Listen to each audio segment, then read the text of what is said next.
Hey everyone, welcome to The Lead, where we discuss the news and events happening in the community of Kahnawake. In this episode, we discuss the headlines that dominated 2021, including the COVID-19 pandemic, the Kahnawake Warhawks, the MCK elections, and Winter Wonderland. This podcast has been brought to you by First Nations Fiber. First Nations Wireless is now First Nations Fiber. You've seen our team working through the community to get you connected. From the new development to the OCR, from the 207 to Clay Mountains, FN Fiber makes fiber optic internet easy for everyone. Coming to Kahnawake soon. Visit radio.fnfiber.com to sign up today. Hey everyone, my name is Jordan Standup. I am the assistant editor at Iorì Wase. Today I am joined by our editor and publisher Greg Horn, as well as our contributing writer Mark Lalone. So welcome to the studio, gentlemen. Good day, sir. Happy to be here with you today, Jordan. So we're going to be talking about some of the things that have made headlines throughout the past 12 months. And of course, just like 2020, 2021 was also dominated by headlines of COVID-19 pandemic. And at the beginning of the year, the Quebec government began to introduce some new safety measures, including a curfew. I was just wondering which one of you gentlemen would like to start talking about this curfew that was in place for nearly 5 months. Well, I think when Quebec Premier François Legault implemented the curfew in for the province of Quebec, which didn't include Kahnawake, it was based on some anecdotal evidence about curfews in places like Italy and France that were hit much harder by the pandemic than Quebec was at the time. So the idea was to limit gatherings indoors, closing bars and basically limiting where and how people can gather, right? So the idea was to have a curfew at 9 p.m. until 5 a.m. And which would the hopes was to discourage people from gathering together, and having to be at their places of residence during the time.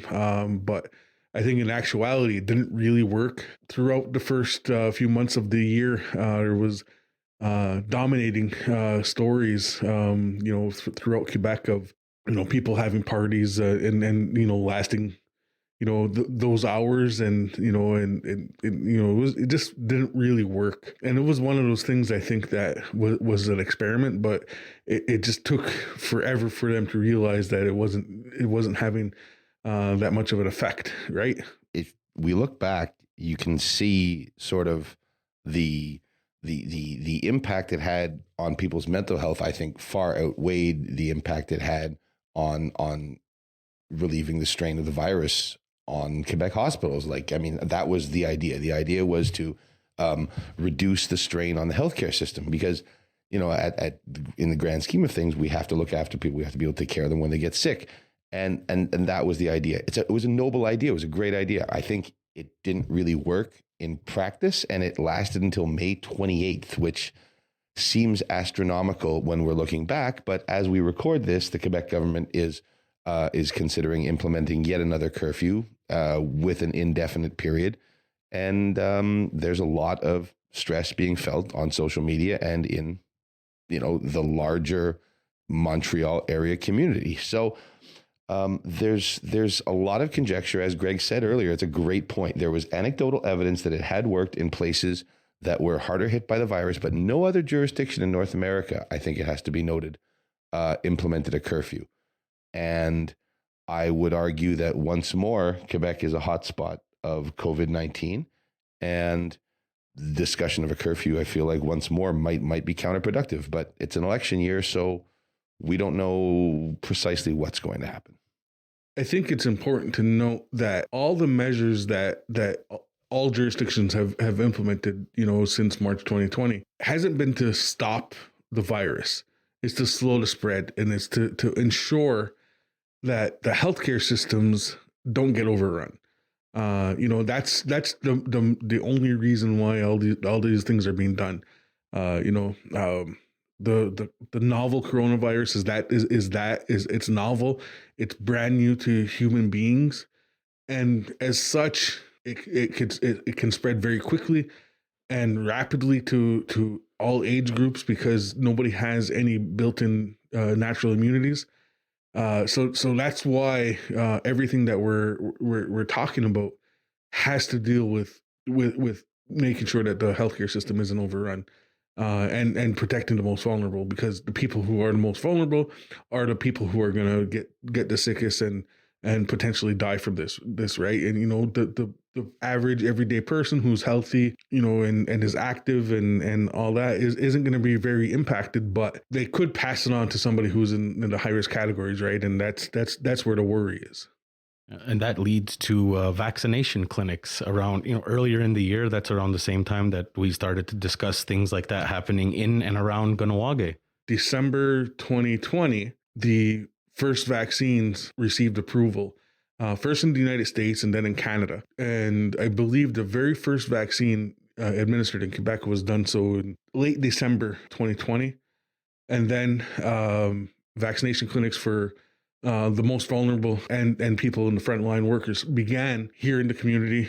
People, the frontline workers were being sent to vaccination centers at the 10:30 to get vaccinated, and then I believe the residents at the KMHC and at the Elders Lodge also were vaccinated very early on, and then come to March, early March, the vaccination clinic for the general public in the community opened up at the Mohawk Bingo on Route 138.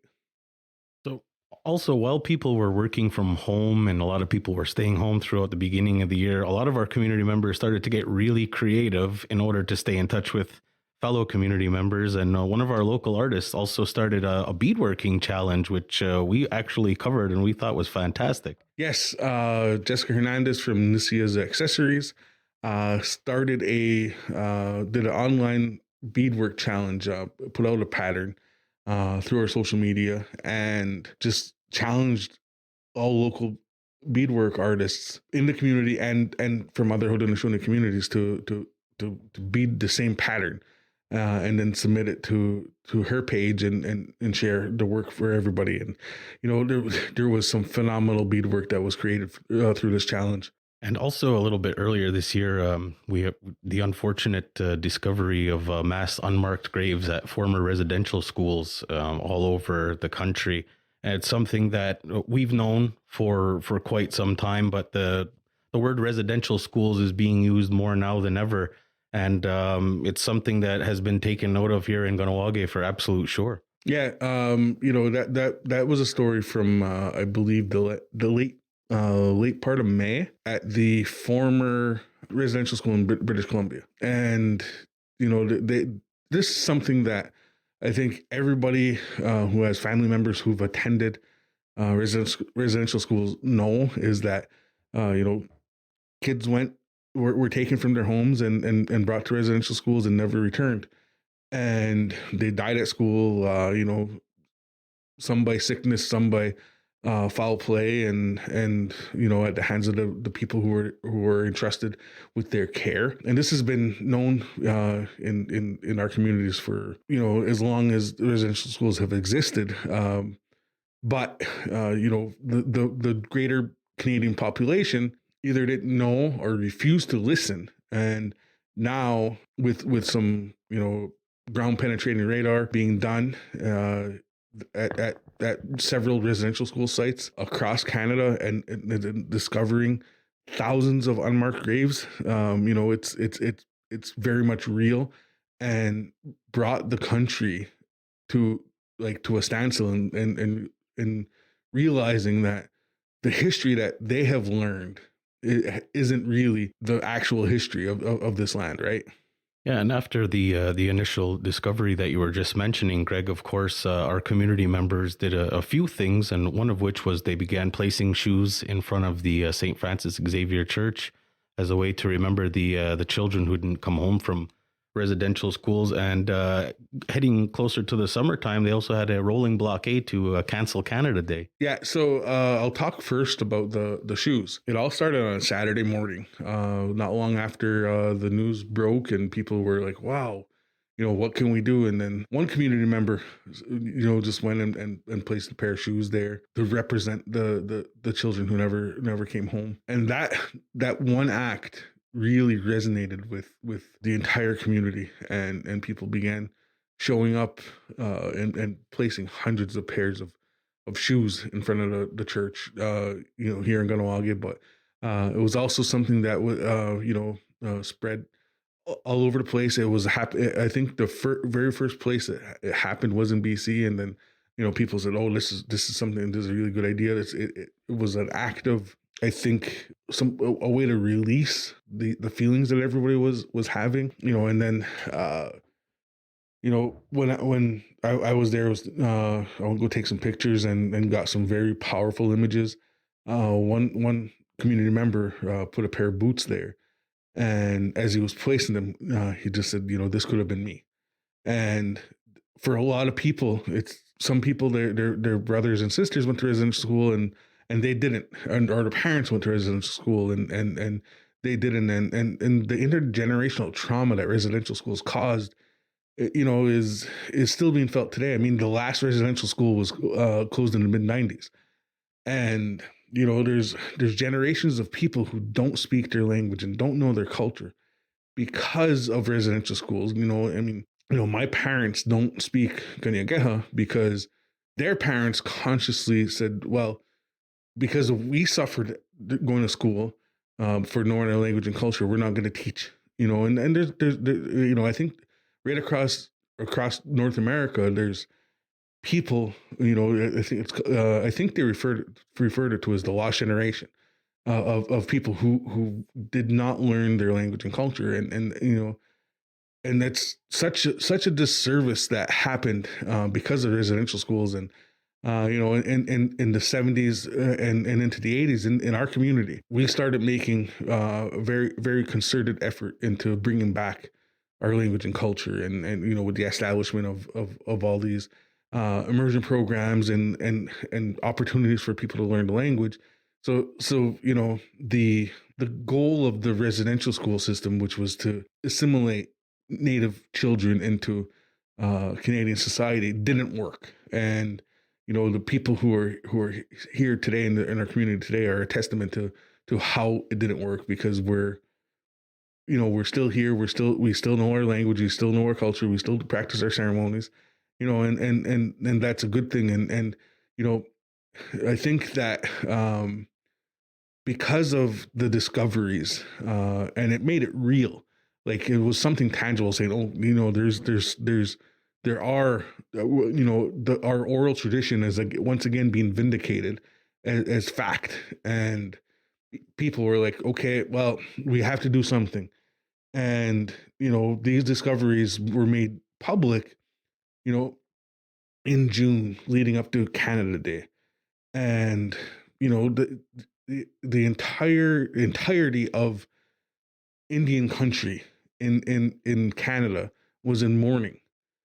And one of the things that people had asked was that because so many people were hurting, and grieving through this time, that perhaps it wouldn't be prudent to have Canada Day activities, especially since we're also in the middle of a pandemic and all this and that, and then so across social media there was a hashtag that emerged, and it was Cancel Canada Day. And on Canada Day, our community, of course, was one of the ones to very much take this idea and roll with it. And a rolling blockade was held, right from the boundaries of the community, and just to show, show Canada that we're not celebrating, the birth of this country and everything that it means. And at the same time, a group of men and women from traditional men and women left the Longhouse on Route 207, and then went and go and reclaim a parcel of land that's slated for development in Chattagee, and that's traditionally Ganyageha land. Right. And talking about residential schools and Cancel Canada Day and different things, it did spark a lot of support from outside of the community as well, because I remember some Chattagee residents placing shoes as well outside of a church, rather, in Chattagee.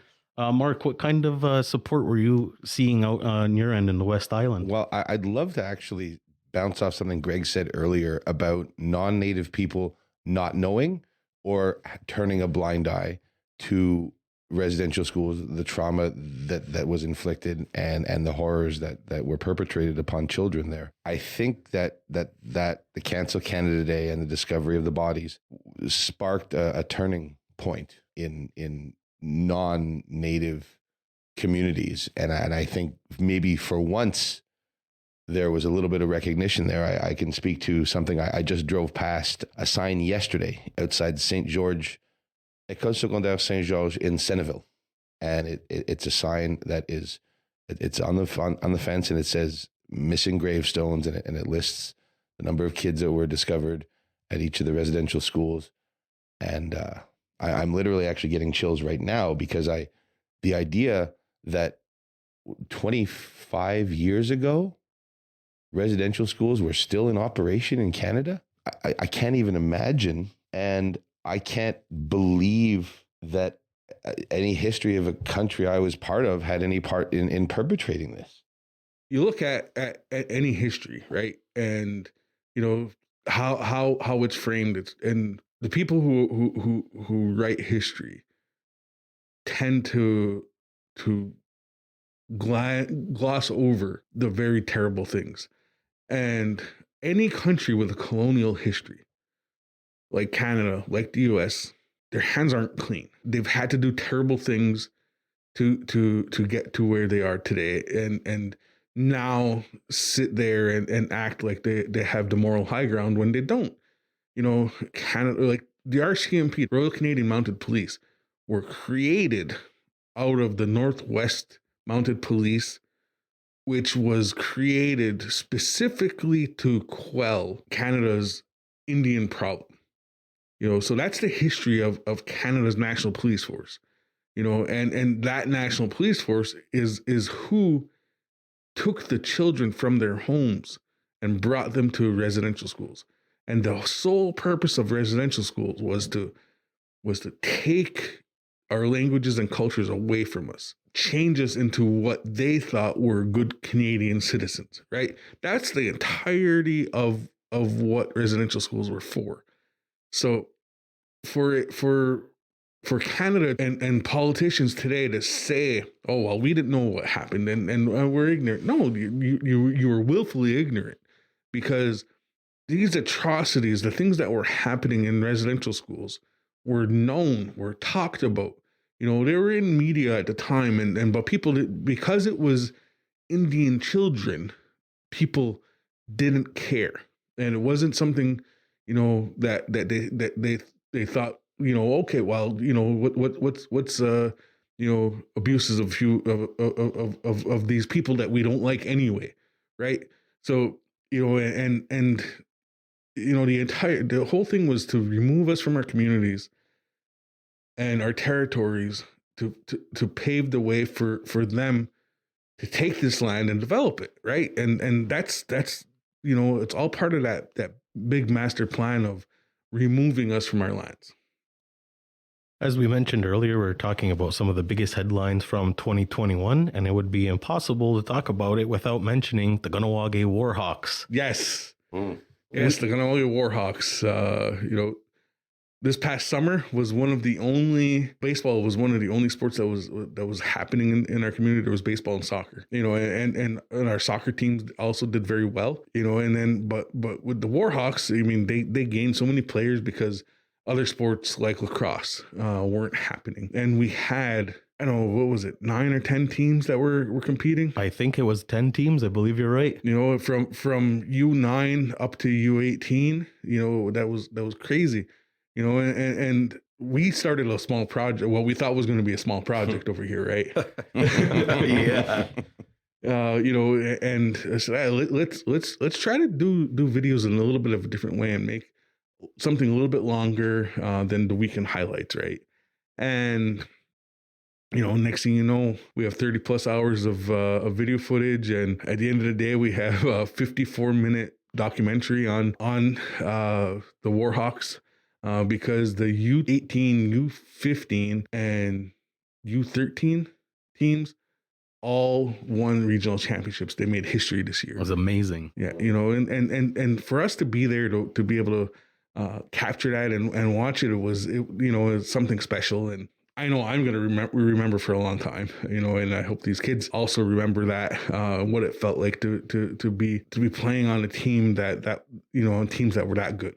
I've watched the documentary half a dozen times, and every time I still get emotional. I still get goosebumps, and I can't believe the ride that these kids were on this summer.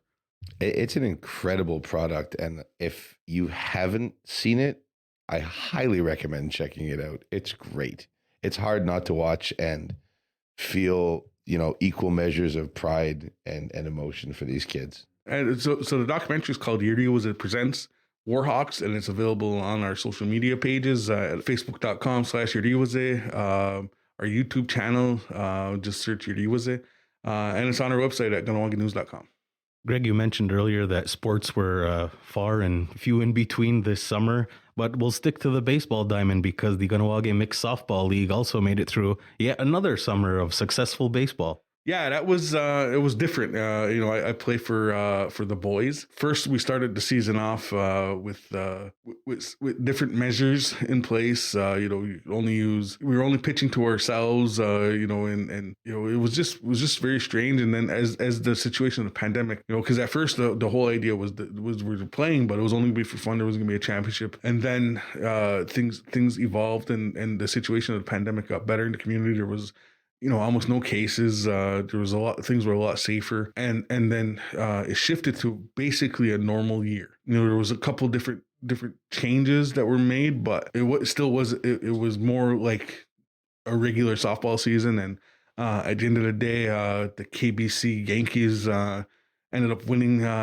everything. And, it was a really good season. It was a lot of fun. I noticed the amount of fans that were gathering around the ball field near Cattery Hospital Tuesday and Wednesday nights for softball, and it was pretty incredible.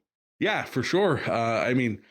Without lacrosse happening, without summer hockey happening in different places, without all these other things and other activities to do, baseball, and with so much baseball happening in the community. From minor baseball to right to the mixed softball league, gave people something to do and go and watch and have that feeling of going and root for somebody again, right?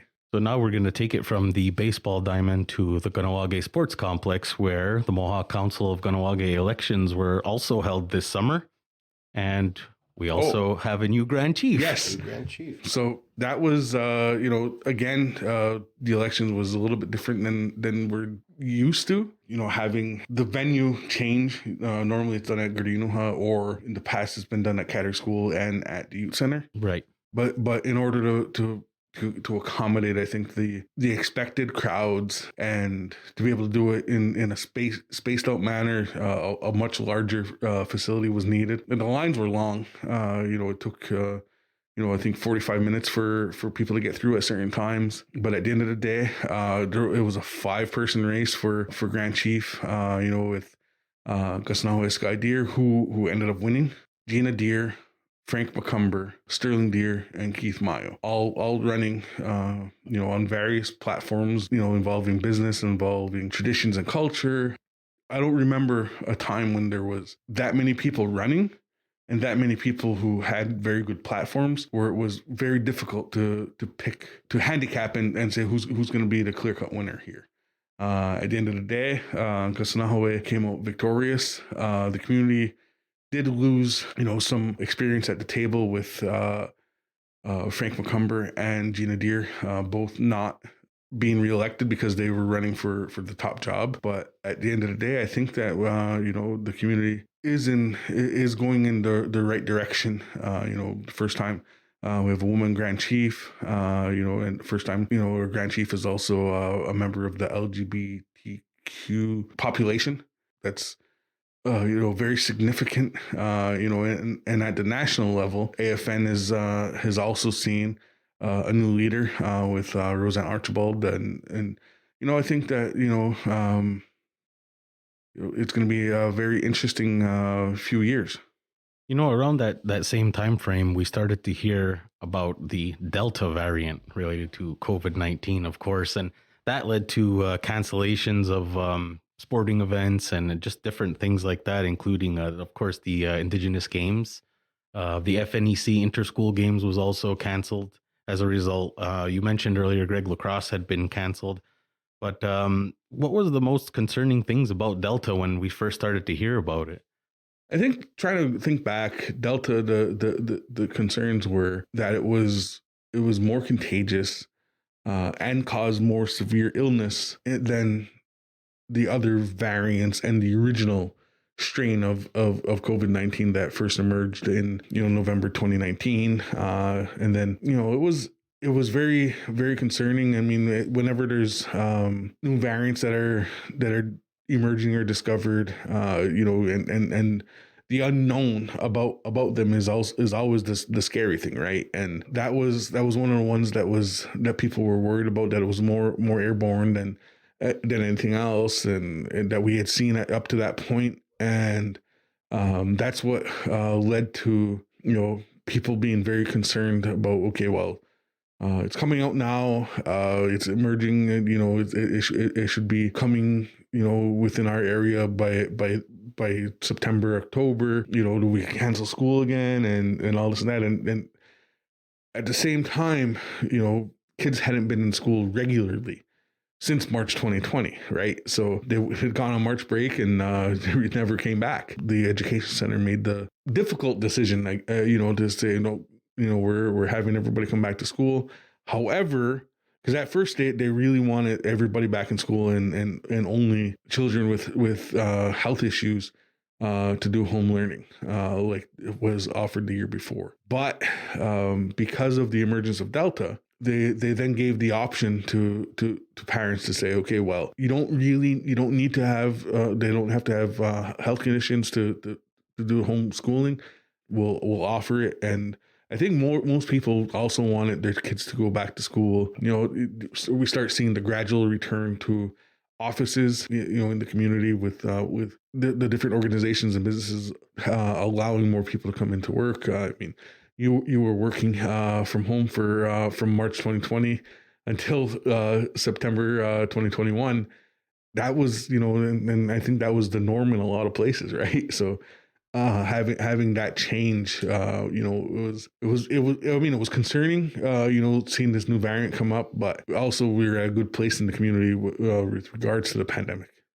Right. Moving a little bit more into, we were talking about the return to school, of course, that's usually happens around the fall, but we were also talking about asbestos, which hasn't really gone away in the community, but recent reports and different things like that with the Mohawk Council of Kahnawake kind of launched it back into the forefront. And I know that, Greg, you've been all over that. Yeah. Go back to May 2019, the community was made aware of landfill throughout the community, mostly in the Lot 106 area, but as we later learned, it was more widespread landfill using decommissioned sewage pipes with that were from the 60s and 70s and probably the early 80s. That was the cement contained asbestos. Asbestos at the time was used as a bonding agent in concrete. It was a normal thing at the time. It was only later on where people started learning of the adverse effects that asbestos could pose on people. In its solid form, within concrete piping, there's almost no risk. However, when it's crushed and demolished and put in landfill, and there's more of a potential for the asbestos fibers to be out in the air, it became a concern, and people were demanding answers. The MCK spent probably millions of dollars so far removing asbestos containing material and soil from residential lots in the Lot 106 area, over 2 summers. And an independent investigation was conducted by Deloitte Forensics, and the report was given to council in November. The executive summary was released to the community at the end of November, beginning of December, through a press conference. Finally, probably the first press conference we've had in a year and a half. Right. I mean, the executive summary does shed some light, and the council has said that they're going to be accountable and transparent as this moves forward. But there's also human resources issues at play here that makes some of this stuff confidential, which is why the entire report hasn't been released to the community. Right. I mean, it's, the community deserves answers, and and some of the answers that the community wants aren't being given. The council has said that systemic issues led to the problem.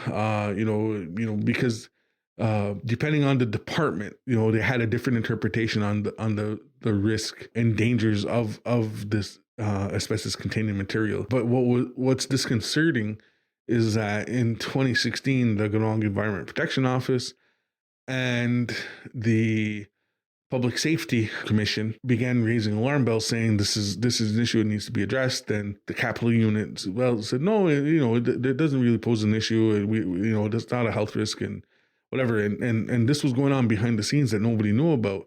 It wasn't until 2019 that the council knew.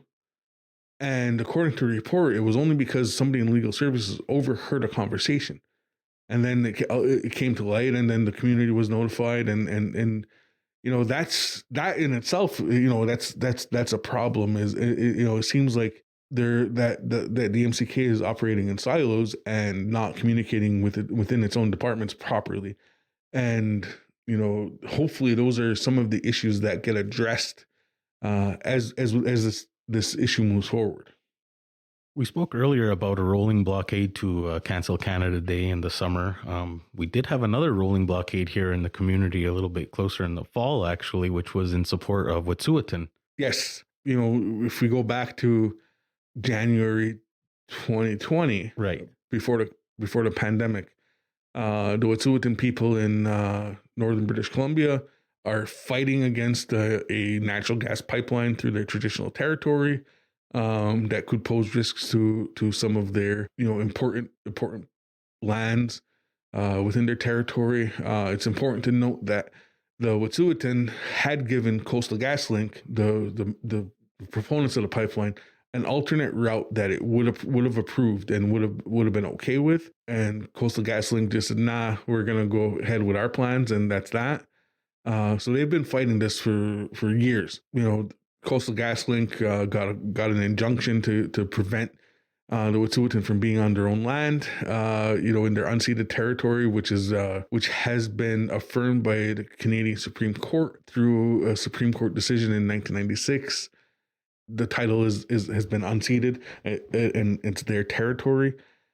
So the RCMP came in, basically guns blazing, and the SWAT team style raid, that was broadcast on Facebook, and one of their spokespeople had said, shut down Canada, and railway blockades ensued right across Canada, including here in the community. Throughout that time, the Wet'suwet'en hereditary chiefs had made a visit to Mohawk territory, in Ganawagi and in Tyendinaga, where people were really, showing a lot of support, and a formal agreement, our relationship was forged between the two communities.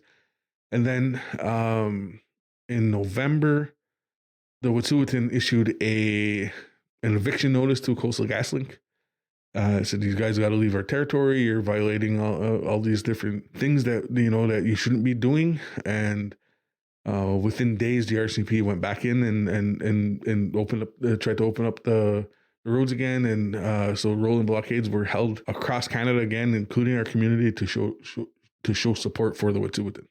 While talking about the fall, I just wanted to mention James Day and the Haunted Woods crew, because of all the events that they were holding, from the end of the summer, like right up on through Halloween, of course, but a lot of the events, which included, drive-ins and haunted drive-bys, and there was also a haunted mini-putt.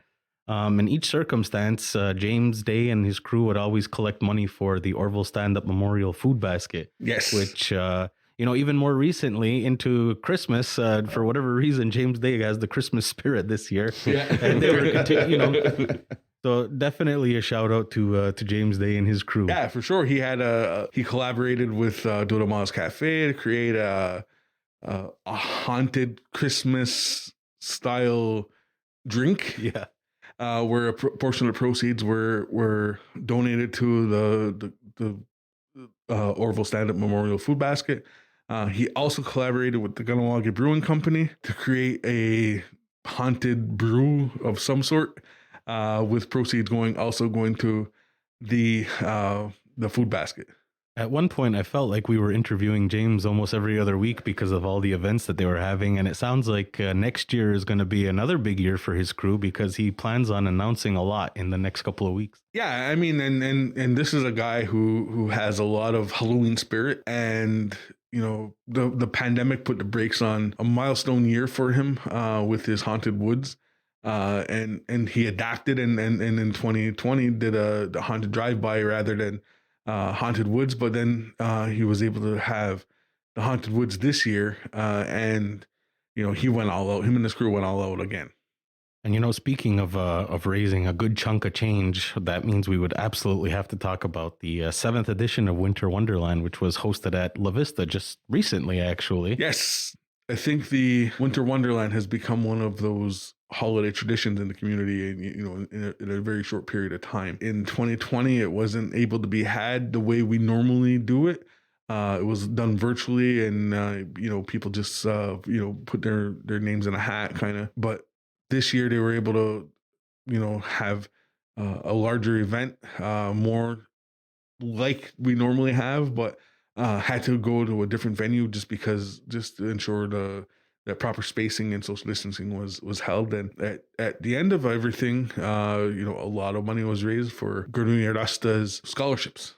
Yeah, definitely. Just after or before expenses, rather, it was just a little over $103,000. So a lot of people were very, very excited for the return of Winter Wonderland, yes. Of course. That brings us a little bit closer to today. Unfortunately, we have to talk about Omicron, which is not a transformer. or a Dell computer. No. We're all sitting here in masks right now, because this is the variant I think that is the scariest in terms of transmissibility. No doubt. The jury's still out on whether or not it's worse or than or the same as others in terms of severity of illness. We do know that if you have been vaccinated, that if you were to get a breakthrough infection of any of the variants, that the chances of illness are severe illnesses are very much diminished, and that seems to be also true with Omicron.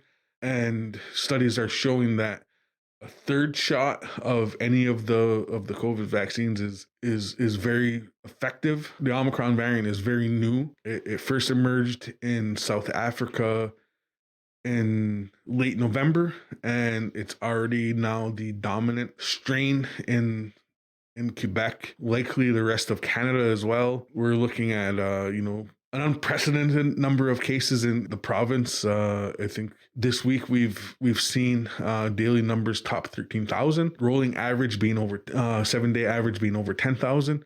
Those are numbers we've never seen before, and it's just, you know, it's concerning. It's something that we have to keep our eye out for, because it's aerosolized, so it has a little bit more. There's a little bit more of concern regarding it. We talk about the transmissibility of it and the viral load. Francois Legault came out this morning and said, you know, a third booster is going to reduce the viral load by 75%. And I don't know where those numbers are coming from. I guess from the Quebec Public Health Department, but he mentions the third vaccine. He mentions the third booster, but I think what's important to note is in terms of the numbers, they're probably on the low side, because a lot of people just can't get tested.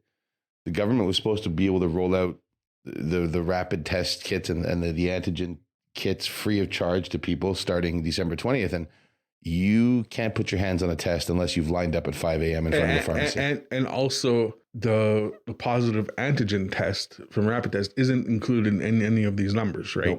Because nobody's you're not required to report on that's that. Right.